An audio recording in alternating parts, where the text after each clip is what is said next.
r/NoSleep. Posted by you/CallMeStarr.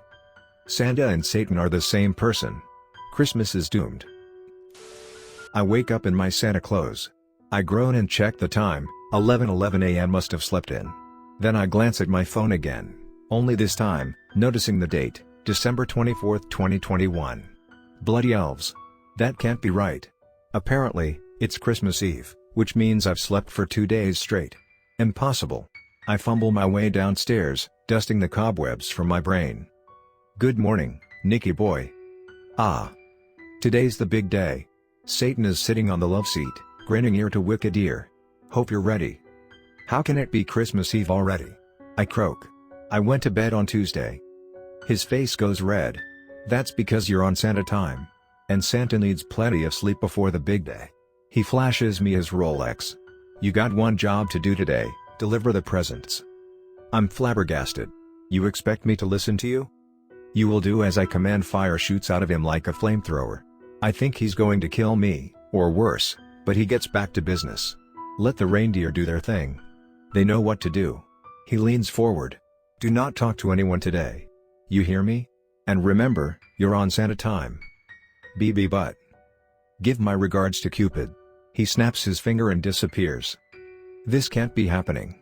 I look down at my phone and frown. 13 texts. All coming from my ex. Not a good sign. A car pulls into the driveway. It's her. Oh no, oh no, oh no, oh no, oh no, oh no. Can't let her see me.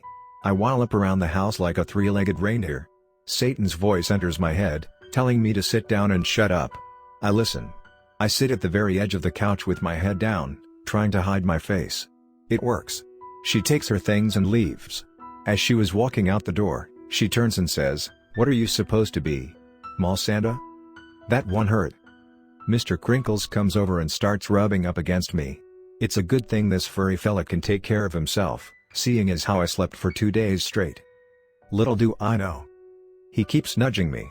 What is it, Crinky? Then I look outside. It's fully dark. I check the time, 6:06 p.m. Impossible. Things get weird. Mr. Crinkles is leading me to the back door. I figure he's spotted a bunny. Then I hear a thump coming from the roof. Now what? I step outside to the sound of hooves tromping on the rooftop. I choke back my scream. Maybe I should call the cops. Turn myself in. Yes, there will be a scandal. But hey, maybe I could be of service to the police, having Santa powers and all. Something snaps me alert. Maybe it was the wind. But it grabs my attention. By now my cat is howling at me, clearly perturbed. When I reach down to pick him up, he changes. Ah! He leaps from my arms, knocking my glasses off in the process. I wipe them on my beard and give my head a shake. My eyes must be playing tricks on me. Mr. Crinkles is now a fully grown reindeer. He looks like Rudolph. Red nose and all. Seems that Crinky just joined Team Santa. The commotion on the roof is harrowing, so I run to the shed and dig out my ladder. I lean it against the side of the house, then wobble up. The roof is icy. I could easily slip and fall and break my neck. Santa's reindeer greet me. Sleigh and all. They look like they meant business. Fear settles in. Was I really going through with this? I look down at my Santa suit, then at the army of reindeer staring me in the face. Apparently, I am. I take a deep breath. Then, with as much bravado as I could muster, I hop into Santa's sled and let the reindeer take me away. We reach incredible heights, soaring high over treetops, like a band of sky pirates. I'm clutching the side of the sled, trying not to hurl. I've never been a good flyer. Beside me is the good list, showing all the names of the children getting presents. It isn't very big. The reindeer seem to know where they're going, and before I know what's what, we've landed on somebody's roof. I breathe a sigh of relief. Things happen fast. Without warning, something takes control over me and I go shooting down the chimney, presents and all. I stop with a thud. I'm a sooty mess, so I clean myself with my beard, then step out from the fireplace. I look around. There's a pit bull lying next to the Christmas tree. I panic. I don't like dogs. Especially ones with big teeth. The parents are upstairs watching TV. This also makes me nervous. What would I say if I get caught? I tiptoe across the living room carrying 4 finely wrapped presents. Just as I reach the tree, I trip and fall face first onto the dog. The dog doesn't flinch. I pass right through him. I don't see my reflection coming from the mirror above the couch, But I should. Apparently, I'm a ghost. I want to curse Satan up and down. Instead, I deliver the presents and go zipping back up the chimney without a trace. Once I'm back in the sled, I let Rudolph with his nose so bright, guide my way through the smoggy night. My fear of heights arrives like an unwanted guest. I bite my nails, imagining what it would be like falling from this height. Surely, I'd plummet to my death. The reindeer may be loving every minute of this, but I'm not. There's thunder up ahead and it's getting louder and louder. Brilliant beams of lights beating down upon me, getting closer and closer. Approaching at breakneck speeds. Something's coming. Something huge. A monster, maybe. Eyes burning. Eardrums bursting. So much noise. The reindeer stay their course, oblivious to the jumbo jet veering toward us. Reverberation devours me. Brr. My head is ready to explode. I'm about to die, dressed as Santa, 30,000 feet above sea level, in a flying fucking sled. I shove my hands over my ears, close my eyes and scream at the top of my lungs. The jet flies through me. My screaming slowly subsides, and the reindeer make their long descent, landing on top of an apartment building somewhere in Michigan. I'm completely unhinged by this point, but there's no rest for the Santa. I sneak in through the bathroom window, inch toward the Christmas tree and deliver a shiny red box. Then I'm off to another home. Then another. And another. Eventually, I get into the swing of things and everything became a blur. We circle the globe and deliver the goods, and at long last, I find myself back home in Pickle Lake. Satan is waiting for me, blocking the doorway. He looks very upset. What the? Satan is tapping his watch. 7:45 p.m. Not bad for a first-timer. But not great, either. At least you didn't screw everything up, like I thought you would. Before I can get word in, he says, but you're not finished yet. I collapse on the couch, fatally exhausted. Listen, I say, I delivered those presents. It took all night. Satan snags my beard, pulling me inches from his ruddy face. Listen up, Nicky boy. You delivered 6,066 presents in one night. Whoop-de-doo. This is the worst Christmas ever. Don't kid yourself. You got nothing on the last guy.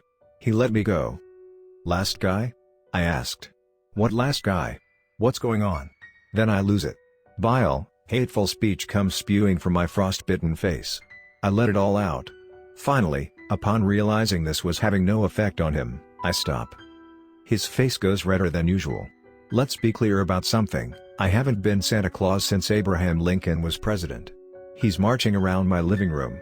I've got all the points I need, thank you very much. His face almost ablaze.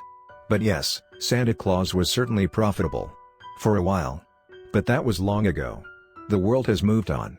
I've diversified. Branched out, if you will. Make no buts about it, Nicky boy, I shall rule over hell for an eternity. He moves dangerously close to me. But I'm shaking in my Santa suit. He's scrutinizing me. Nowadays, I search out people like you. The losers. You know, the kind of people no one would miss around the holidays. As he's saying this, I'm considering strangling him, or taking my own life. I was beginning to think I'd have to deliver the presents myself. Like old times. His head shakes disapprovingly. But alas, I found you, Nicky boy. Just in nick of time, you could say. You fit the criteria splendidly. You check every box. Right down to your name, Nicholas. You'll get extra points for that. Get out now. Satan smiles with bad intentions. You've seemed to have forgotten the rest of our bargain, Nicky boy. He crooks his crotchety hands. The most impressive book I've ever laid eyes on appears suddenly out of thin air. Santa's not list, he says with pride. It gets bigger every year. This is where you learn the most points. You should consider yourself lucky. This is our best year yet. He tosses me the big black book. I'm not trusting him one bit. How does it work? Do I have to explain everything to you? He snarls. The winter solstice is the true source of Christmas. It's where the magic comes from. I figured this out eons ago. Learned how to capitalize on it, too. But its power only lasts 6 days. Solstice? I know nothing of the subject. Yes, of course. I leave the summer solstice for God. She's quite the devil when she wants to be, you know. She's really stepped up her game. I want this insane person out of my house, pronto, but the image of that cold-blooded, body chopper comes to mind, and the corners of my lips raise. Besides, Satan adds, Christmas will be cancelled soon enough. 5, 6 years tops. Then you'll be off the hook. You may be the very last Santa Claus. He turns gloomy for a while. So, he really leans into the word. Back to the naughty list. Feel free to choose whatever method of punishment you so desire. And think big. Be creative. Just be sure you're finished by the end of Boxing Day. That's when your Santa powers wear off. He sprinkles some magic dust, then waves goodbye. Toodaloo. He's gone. The naughty list flies open. I can feel its raw, visceral power souring through me. I'm awestruck. It's a database full of our lowliest secrets. The bad things. The things you wouldn't even tell your best friend. I'm outraged. A surge of sinister deeds springs to mind as this incredible feeling comes over me, vengeance. How to punish 6 billion people, all in one day. The internet, of course. I devised my plan. It's so simple it just might work. I must fulfill my part of the bargain, you know. I must punish every single person on the naughty list. Before the end of Boxing Day. It worked. My plan is now in place. The seeds are starting to sprout. The curse is spreading fast. And it's a doozy. People of Earth beware. Something's coming for you. Something bad. Those of you reading this story, however, are in luck.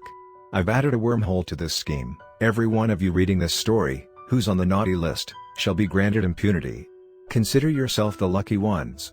You're off the hook. Now, about the rest of you.